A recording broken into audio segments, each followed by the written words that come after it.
4 heures du matin, véridique à Maniland, bout en train du matin, insomnie RT. Pourquoi? Parce que j'ai passé hier 6 batteries d'affilée en VS-Line 6S 4850C.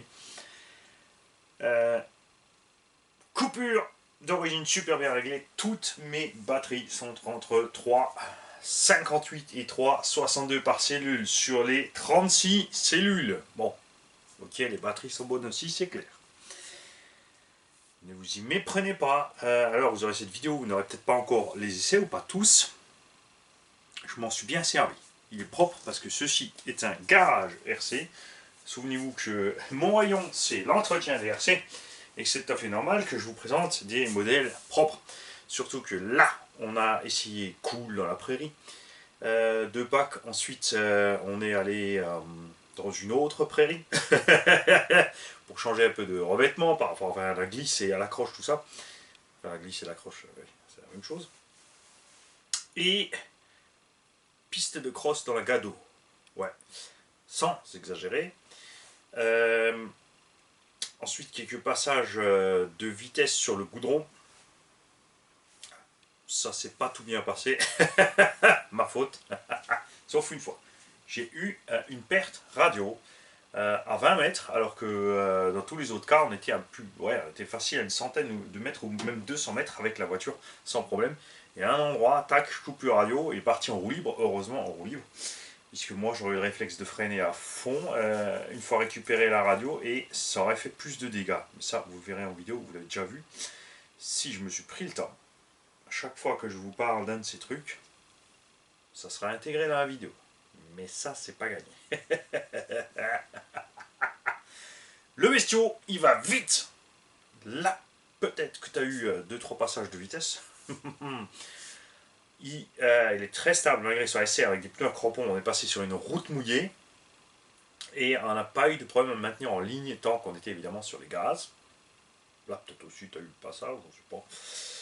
Et évidemment, on est allé un peu cool au début. Après, on a eu une petite envolée ou deux dans le pré. Ce qui fait qu'on est à la piste de cross. Là aussi, on s'est envolé un peu plus. Et ensuite, évidemment, une fois qu'il était dégueu, boueux, fallait nettoyer. Et grand bonheur, j'ai trouvé des flaques d'eau. Là aussi, vous allez en avoir. Et on a fini sur un petit stade de foot autorisé. Sur un terrain bien glissant, là où il est vraiment super à l'aise. Et là, on s'éclate avec ce genre de short-course. Je suis heureux. Ça fait... je suis enthousiaste en RC, enfin en général dans la vie, et très vite content avec les choses. Mais la dernière fois que j'ai vraiment été j'arrive pas encore à parler, c'est pas que j'arrive plus. La dernière fois que j'ai été aussi ravi d'un véhicule, c'était le Traxxas X-Max. Honnêtement, ce machin, vous savez que j'adore les short course. Mon premier coup de foot, c'était le Slash 4x4 VXL, avec le châssis haut à l'époque. Même si, évidemment, il avait plein de problèmes Traxxas, cardan qui éclate, roulement à la noire, visserie qui rouille, combo Vélignon, 2 pôles en plus, qui chauffait comme l'enfer. J'ai, propos d'enfer, envoyé cet engin en enfer, aller et retour. Le Slash est un engin que tu peux rouler avec des rilsans, de la colle, des straps partout. Tu te fais des runs d'enfer, même quand il est complètement déglingué avec des morceaux qui manquent, il arrive à finir la course. Et c'est ce que j'ai adoré à ce Slash. Et c'est ce que j'ai aimé retrouver sur le X-Max. Et nous avons ici, je l'ai déjà dit dans la vidéo de unboxing, franchement pour une sensation. Et c'est le cas sur le terrain, on a un Slash géant qui n'a pas de problème de cardan et pas encore de surchauffe, parce que bon, il faisait pas, c'est pas l'été. Ici normalement on est censé avoir 10 degrés, il en fait quand même une vingtaine. Et je vous ai montré un peu la différence entre dans les essais, dans la run dans la prairie, donc raisonner sur la gâchette, comme je le dis souvent, c'est-à-dire on t'enfonce pas à fond, t'enfonces pas à François, tu restes mi-gaz, 3/4, il reste un petit peu de réserve. Et je vous ai fait un pack complet à fond la caisse dans le champ, le petit champ à bosse, Vraiment sans réfléchir, je suis resté plein dessus. Et là, vous allez voir la vérité des choses, c'est ce que je vous dis toujours. Ça dure 7-8 minutes. Avec 7 kg 6S. Bien 7 kg. Parce qu'au début, je pensais qu'il était un peu plus léger quand même. Je dis ça va. Et évidemment, le problème, c'est qu'en roulant, tu amasses la terre, la boue, l'herbe dans le véhicule. Et à tel point que j'ai été obligé de retendre la suspension. Une fois que le véhicule était utilisé, il s'est tassé. Mais quand je dis tassé, je veux dire, j'étais posé là. Même une fois vidé la terre, la boule, machin, il restait collé en bas. Je ne sais pas si c'est parce que juste il y a des éléments qui coincent un peu de partout. Donc j'ai été obligé de retendre la suspette. Tu vois là, la suspension est retendue. Et on voit quand même que Arma nous a quand même nouveau fait la boulette habituelle. Je dis la boulette habituelle parce que, regarde, l'huile arrière est très épaisse et l'huile avant est très souple. Ce qui fait qu'on pique très vite du nez. Je vais donc inverser cette huile, même si le comportement, franchement, vous allez voir, surtout sur les premières vidéos, quand il est encore vierge, là il est plus puceau, c'est clair, le comportement est géant. Comme de toute façon on ne voit pas le train arrière, on ne sait pas que c'est pas un pont et ça se comporte absolument super. Cet engin est une crème à manier. J'avais de l'herbe mi-longue, humide. Ensuite, j'avais de l'herbe disparse, très courte, avec la terre vraiment très mouillée. On était dans la boue. Sur le goudron, évidemment, les crampons n'arrivent pas à accrocher. Ils se comportent comme dans l'air mouillé. Ce qu'on n'a pas encore pu tester, c'est l'herbe sèche. Enfin, on est passé sur un ou deux endroits où l'herbe était plus sèche. Là, évidemment, les ennuis de tenue de route sont clairs. C'est vraiment le pire terrain pour utiliser une RC, l'herbe qui accroche à mort et bien sèche. C'est clair. Surtout côté comme ça, full tout terrain. On a essayé dans le sable aussi. Là, c'est évidemment drift party, c'est clair. On a vu sur une des vidéos, vous allez voir, quand on saute à haute vitesse, pourquoi ils ont pensé à faire un bac à lipo qu'on peut reculer de 5 cm. C'est parce qu'on pique méchamment du nez à la fin de saut et on n'arrive plus à rattraper. Et enfin, on est limite, mais c'est jouable. Sauf quand le cul décolle, là c'est sûr t'es mort. Si tu tapes les fesses au moment de sauter, là t'es parti. Mais en reculant cette batterie de 5 cm, on va le faire, on va repasser dans le même endroit. Très clairement, on n'aura pas ce souci. Par contre, on aura des soucis sur des endroits différents où on va lever plus vite le nez et évidemment prendre plus vite de l'air sous le capot. Malgré les ouvertures ici à l'arrière, ça arrive des fois, puisque le bestiau a vraiment énormément de patates. Le diff central est réglé bien dur à souhait, donc on lève quand même très vite l'avant. Mais c'est parfaitement gérable avec un petit coup de frein, tranquillou, sans souci. La carreau de cette machine est hyper méga solide. Ils ont vraiment assuré à mort chez Arma. On a fait un paquet de tonneaux, un paquet de crash. La carreau n'a pas la moindre fissure. Elle a tout encaissé. Et grâce, effectivement, c'est clair, à ces plots flexibles. Et le fait qu'on ait l'arceau qui touche au milieu. Et moi, je suis en train de jouer avec ma suspecte parce que j'ai l'impression que d'un côté, il franche plus que de l'autre. Donc, on va régler ça à la one again. Et voilà, on va enlever la carreau pour en parler. Et donc, après ces runs de boue, et c'est pas une flotte puisque j'étais dans l'eau jusqu'au Jave. Évidemment, je suis rentré immédiatement, j'ai soufflé la machine à fond et on l'a huilé à mort. Je ne l'ai pas démonté, celle-là on l'a huilé à mort, puisque tout était parfaitement accessible. Tout allait bien. J'ai eu un seul et unique souci récurrent, c'est le ventilo, parce que les aérations dans le ventilo, comme ils ont fait le logo Arma là-dedans avec des gros nids d'abeilles, ça c'est trop grand. L'engin se remplit très vite d'herbe, c'est normal, c'est un short curse. On sait très bien que le short curse récupère tout à l'intérieur. Il existe évidemment, très facile en plus là-dessus, de mettre une housse de stie par exemple. Même si je suis personnellement pas super fan de ce genre de choses. La température monte quand même très vite à l'intérieur avec une housse. En hiver, évidemment, ça ne jouera pas. En été, ça risque de poser problème. Moi, je vais peut-être plutôt partir sur une petite carreau, tu vois, de Truggy. Une vieille, évidemment, je ne vais pas massacrer le boulot de Bébert. Mais balancer une carreau de Truggy là-dedans, relativement étroite sur l'avant. Hein, ça fera le même boulot, ça sera peut-être plus simple. On verra, on verra. Je ne sais pas encore ce que je vais faire.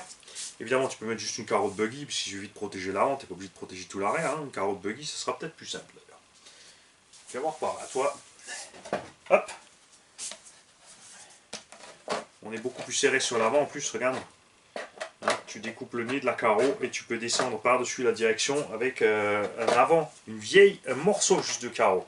Tu utilises juste l'avant, tu laisses l'arrière ouvert. Hein, c'est une idée. Je parle de température parce que ça sera évidemment le problème quand il fera plus chaud. Si tu roules mi-gaz 3/4, tu fais un bon quart d'heure avec une 6S 4008. Avec ce poids, c'est clair, on ne peut pas respirer mieux. Quand tu allumes 7-8 minutes, parce que justement on est très lourd et que l'étagement est très lent. Honnêtement, j'ai pas emmené le GPS, je pensais que c'était le pignon, le gros pignon qui livre avec était pour aller vite et à fond. Sorti du carton, je m'attendais à un petit 70, hein, j'ai pas regardé plus, mais honnêtement ce machin trace de l'enfer.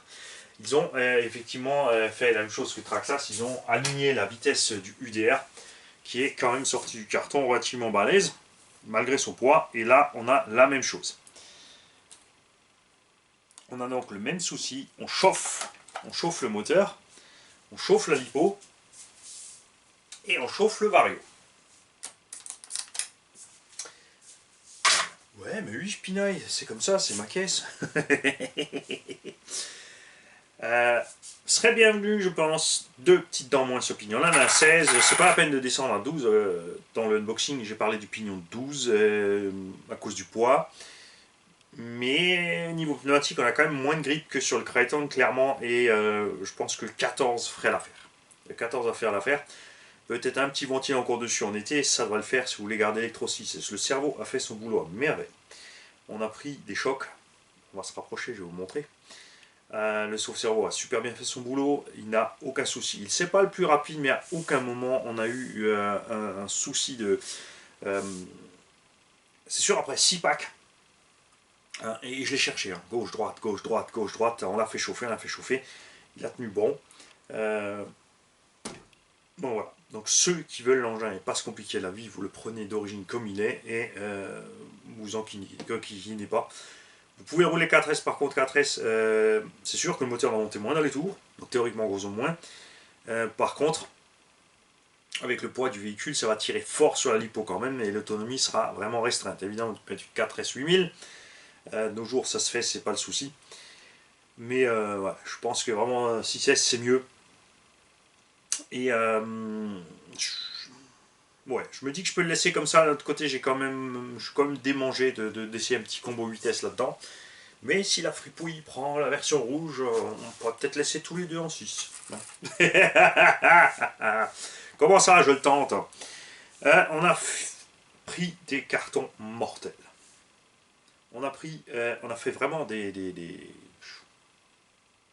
enchaînements de tonneaux et de flips latéraux, pare-choc avant-arrière, avant-arrière, avant-arrière, avant-arrière, RS.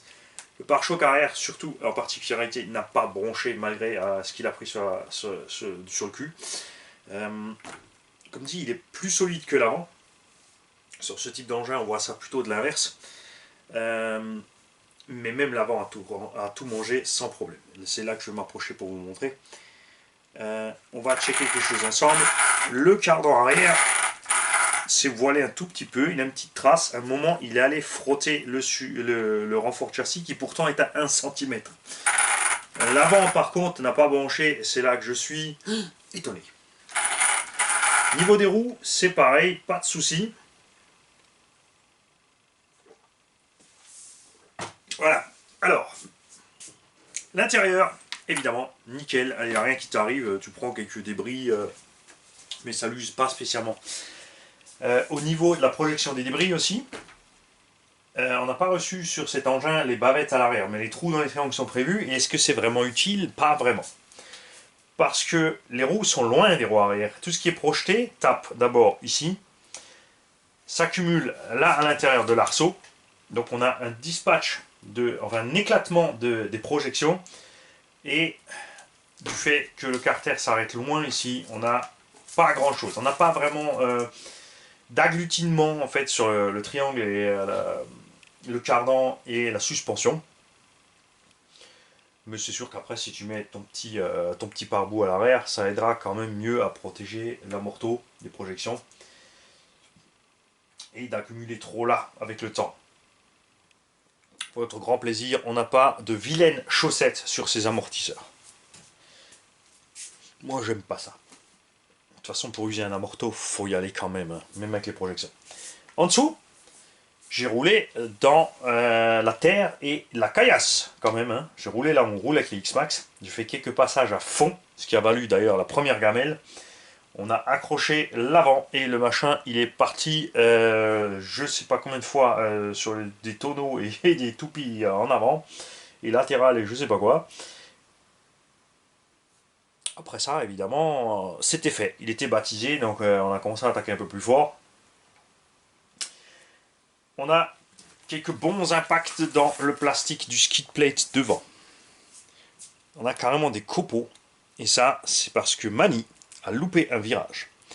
Quand j'ai loupé ce virage, j'ai tapé à fond. Regarde, ici, roue tournée dans un trottoir. Et je suis arrivé, vous allez voir la vidéo, peut-être maintenant, pleine balle dans le coin.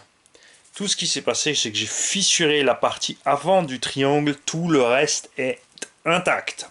Sur le coup, la suspension est restée un peu plus bas de ce côté. Mais ça s'est remis en place direct après. Pas de problème. On a dû peut-être plier l'axe arrière ou un petit peu la tige d'amorto. Mais le fait de l'avoir bougé 2-3 fois l'a libéré et ça s'est bien passé. On a eu aussi, dû à la perte radio, un face-à-face avec un trottoir. Donc on a tapé dessus, on est monté, ce qui explique ceci. Mais le pare-choc n'a pas bronché. On n'a rien endommagé. Et on n'a pas défoncé l'avant de la carreau de cette action. Comme tout est monté flex ici, tout a pu reculer. C'est une idée géniale qu'ils ont eu ici. Les niveaux des rayures dans le châssis, du fait de ce skid et de ce skid là, comme vous pouvez constater, malgré des passages à haute vitesse dans la caillasse et tout, on l'a quand même pas trop défoncé. On est resté accroché un peu ici, comme il piquait du nez, là tu vois. Ça c'est à cause de l'huile de suspension en trop molle. On pique rapidement du nez et on va taper ici sur les côtés. Ça c'est pour la mécanique et la caisse. Niveau des noix, on a ici pas le problème. Le Kraton, c'est vraiment le Arma qui a le plus de soucis avec ça parce que c'est là généralement qu'on a les roues les plus grosses et ils n'ont pas de démultiplication suffisante sur le véhicule. Le Kraton nécessiterait une boîte de réduction. Ça c'est clair. Et comme tous les Arma, on aimerait, surtout les Arma, on aimerait un cache sur la transmission. Ça c'est quelque chose dans lequel l'Audi s'est lancé sur les DB Pro. Ils ont pris le cache du Tenacity RTR pour mettre ça sur le DB Pro. Et ça, c'est une super idée. Donc, j'aimerais vraiment que Arma nous protège la transmission. Un petit cache ici, évidemment. Moi, je vais demander à ma fripouille de me faire un petit truc 3D, n'est-ce pas? Pour empêcher toute source d'ennui au niveau de la transmission. Mais encore avec les pignons là, donc un pignon de 16, ça pose pas de problème. C'est vraiment ça aussi, c'est spécifique au Kraton. Avec le tout petit pignon de 10 ou 11, on casse plus souvent les dents et les couronnes sur le Kraton. Enfin, moi, c'est ce qui m'est arrivé par expérience aussi, les gens qui m'ont envoyé les machines avec ce genre de dégâts. Donc ici, les noix n'ont absolument pas bronché. Les noix n'ont frotté absolument nulle part sur les triangles. Il y a des marques où c'est vraiment récurrent, où quand la suspension travaille, tu as la noix qui va te bouffer les triangles. Là, tout s'est passé à merveille. Triangulation donc avant hyper solide, arrière aussi. Ils ont aussi grossi les triangles arrière, même s'ils sont beaucoup moins exposés. Ils ont quand même pensé au choc qui pouvait arriver sur les tonneaux, etc. sur les côtés. Les tiges d'amorto n'ont pas bronché. Et franchement, ce crash là était méchant. Et le frontal aussi. Heureusement, comme j'avais perdu, comme j'ai eu une perte radio, on était en roue libre. Mais on avait une bonne, on va dire 30-40 km/h au moment de l'impact dans un gros trottoir. Ensuite, faire le goré dans la grosse flaque d'eau, ne le faites pas si vous ne pouvez pas derrière sécher le véhicule, le huiler, au mieux, comme dit, l'idéal c'est de le démonter. Là, moi je ne l'ai pas fait, parce qu'on est en phase de test avec l'engin. Donc ce ne serait pas un test réaliste si je m'amuse à chaque sortie après à tout démonter, huiler, graisser et remonter. et vous dire voilà c'est super durable, j'ai roulé un an sans problème. Non, on va essayer de faire l'année sans faire plus que ça. Hein. Si besoin, rinçage, nettoyage, séchage et huilage. Ça s'arrête là. Ce que j'ai pas encore fait, c'est enlever les roues. Ça, c'est ce que je vous conseille de faire, surtout après les runs dans les prairies, d'enlever les roues, d'enlever les hexagones de roues et d'enlever l'herbe qui s'agglutinait entre l'hexagone et le roulement pour pas flinguer le roulement. Tout le reste, vous y accédez super bien.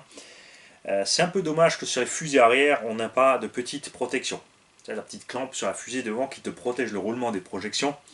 Ça serait super, puisqu'à l'avant, on a des grosses têtes de cardan qui sont dans le roulement, qui ont une grosse bague devant qui le protège, mais pas à l'arrière. Après, les roulements sont gros, il n'y a pas de problème.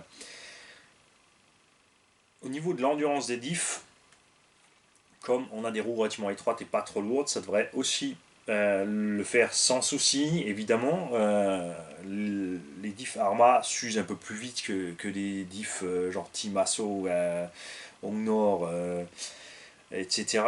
Mais le prix aussi est bas de ces pièces détachées, donc c'est pas un problème. Vous l'avez vu sur le Crétin Juju, 2 ans sans le moindre souci, ces diffs sont toujours nickel intacts parce qu'il reste en 4S.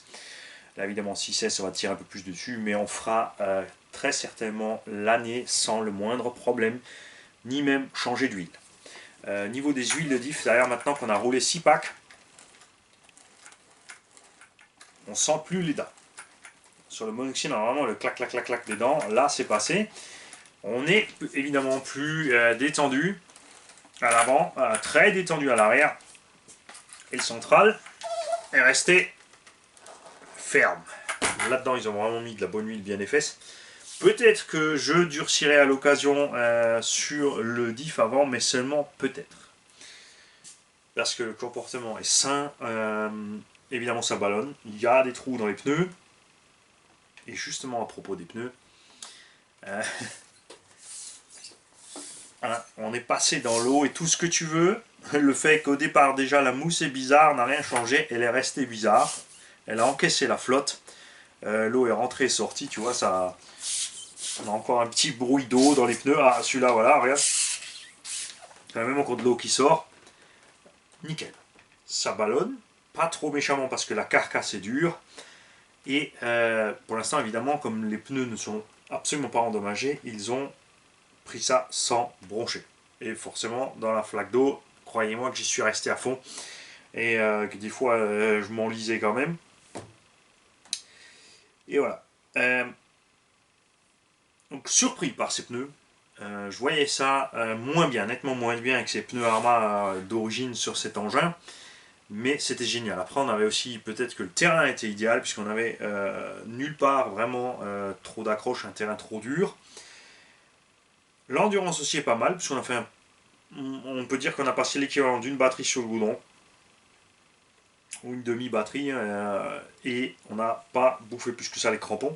Comme la carcasse s'écrase, ça permet aux crampons d'avoir une bonne durée de vie. On les a pas déchirés, on les a pas abîmés, parce que ça c'est ce qui arrive le plus souvent, c'est ce côté ici, quand on tape, on bouffe le pneu au niveau de la jante, on le déchire. Et c'est là que ce pneu est vraiment hyper méga balèze. C'est quelque chose que j'avais pas fait lors de l'unboxing, j'ai appuyé là, tu vois, là c'est tout mou. La paroi est quand même correcte, hein, on a une bonne carcasse, on peut dire, mais là, les mecs, là, il y a le double de caoutchouc de ce qu'il y a sur les pneus conventionnels RC. Honnêtement, on est vraiment, c'est... Faut que vous veniez faire poète avec moi pour le comprendre. Donc Mani il est heureux, il est content. La perte radio c'était arrivé qu'une seule fois à un endroit précis. Donc c'est probablement dû au bâtiment ou à une antenne proche. C'est quelque chose qu'on a constaté plusieurs fois, vous l'avez vu, près du petit garage Peugeot où on roulait, on a une antenne, et il y a une bande passante, un angle, un endroit, tu perds la radio, ça reprend. Et la même chose sur le petit stade. On est allé rouler avec les hot bodies et peut-être qu'avons-nous un problème Alex ici.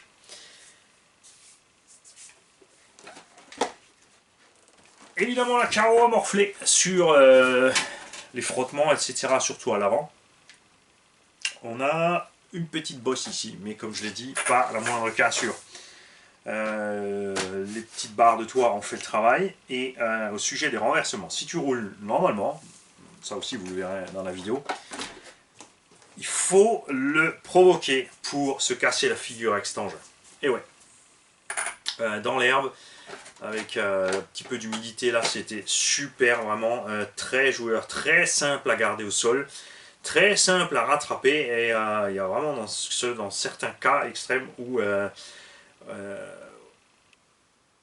enfin, sur des obstacles imprévus à haute vitesse où il a été catapulté. Les zigzags autour des arbres, ça c'est un endroit, c'est quelque chose que vous avez vu plein de fois en vidéo, autour de ces arbres là-bas, par exemple avec le UDR. Si tu n'étais pas concentré, tu faisais pas gaffe, dans le moindre virage, tu partais en cacahuète. Celui-là, tu roules relax, vraiment. Et d'ailleurs, je crois que j'ai pas tapé d'arbre. Voilà, je tiens à le préciser. On n'était pas encore en forêt avec. On ira, puisqu'on a essayé avec le UDR aussi. On ira donc aussi avec celui-ci, c'est clair. Après avoir protégé le ventilo. Jay et Silent Bob à bord du véhicule vont bien. Ils ont vomi 2-3 fois, mais ils sont encore vivants. On ne leur a pas brisé le cou, on n'a pas perdu les pilotes malgré les impacts. Contrairement à l'Aussie où tu as toujours les têtes de pilotes qui foutent le corps sur les gros chocs. Là tout va bien.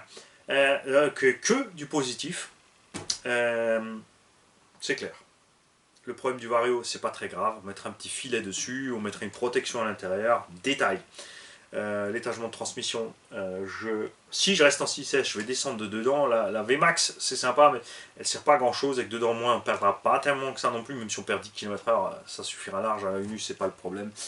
Mais on chauffera clairement moins. Ou alors je vais passer en vitesse. Je suis toujours pas décidé en fait. Ce serait peut-être bien de laisser une fois origine et vraiment de l'utiliser origine à fond la caisse, voir où ça va. Après en été, c'est clair, avec ce style de conduite. On va surchauffer et c'est surtout les lipos. Hein. Moi, ce que j'aime pas, vous savez, c'est que mes lipos elles cuisent et le pack, évidemment, où j'étais à fond dans la prairie, la lipo était déjà à sa limite maxi. C'est le piège avec ce genre d'étagement de transmission, c'est clair. Mani, il est content.